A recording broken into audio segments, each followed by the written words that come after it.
এক মুহূর্তে যদি পৃথিবীর সব শক্তিশালী প্রাণী হারিয়ে যেতে পারে তাহলে আসলে কতটা নিরাপদ আমরা? আজকের পর্বে আমরা জানব ডাইনোসরদের এমন কিছু গোপন সত্য যা আগের ভিডিওতেও বলা হয়নি।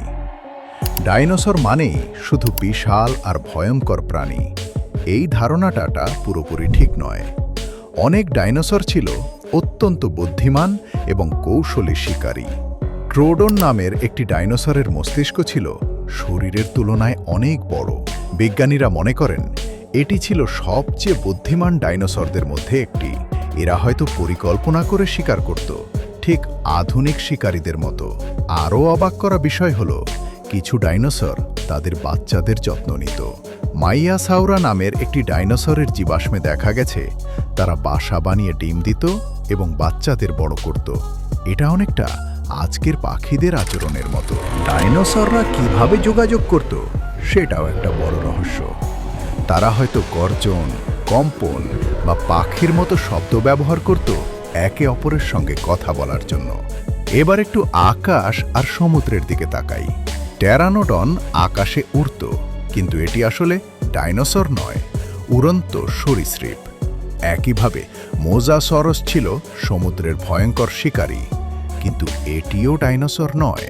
অর্থাৎ ডাইনোসরের যুগে শুধু মাটিতেই নয়, আকাশ আর সমুদ্রেও ছিল ভয়ঙ্কর শক্তির রাজত্ব। এবার আসি সবচেয়ে গুরুত্বপূর্ণ প্রশ্নে, ডাইনোসররা কি শুধু একটি গ্রহাণুর জন্যই বিলুপ্ত হয়েছিল? অনেক বিজ্ঞানী এখন মনে করেন বিষয়টা এতটা সহজ ছিল না।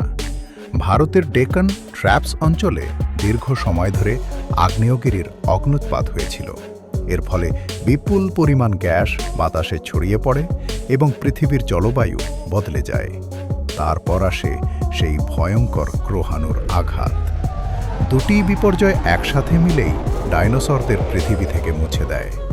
এটা ছিল এক ধরনের চূড়ান্ত আঘাত, যেখান থেকে আর ফিরে আসার সুযোগ ছিল না। কিন্তু এখানেই শেষ নয়। ডাইনোসরদের ডিএনএ কি এখনও কোথাও রয়ে গেছে? আমরা কি আবার তাদের ফিরিয়ে আনতে পারব? বাস্তবতা হলো এত পুরনো ডিএনএ সম্পূর্ণভাবে টিকে থাকে না। তাই এখনও বিজ্ঞানীরা পুরো ডাইনোসর ফিরিয়ে আনতে পারেননি। তবে তারা পাখির ডিএনএ নিয়ে গবেষণা করছে, কারণ পাখিরাই ডাইনোসরের জীবিত উত্তরসূরি। হয়তো ভবিষ্যতে প্রযুক্তি এত উন্নত হবে আমরা আবার ডাইনোসরের মতো প্রাণী দেখতে পাব। কিন্তু সেটা কি আমাদের জন্য নিরাপদ হবে, নাকি নতুন বিপদ ডেকে আনবে, সেটা এখনও অজানা। ডাইনোসরদের গল্প আমাদের একটা বড় শিক্ষা দেয়। প্রকৃতির সামনে কোনো প্রাণী চিরস্থায়ী নয়। আপনার কি মনে হয়, ডাইনোসরদের আবার ফিরিয়ে আনা উচিত, নাকি তাদের ইতিহাস হিসেবেই রেখে দেওয়া ভালো? আর যারা আগের ভিডিওটি দেখেননি, এন্ড স্ক্রিনে যে ভিডিওটি আসছে সেটা অবশ্যই দেখে নিন। ভিডিওটি ভালো লাগলে লাইক দিন, সাবস্ক্রাইব করুন জেক্সনোভা এবং এমন আরও রহস্য জানতে সাথে থাকুন।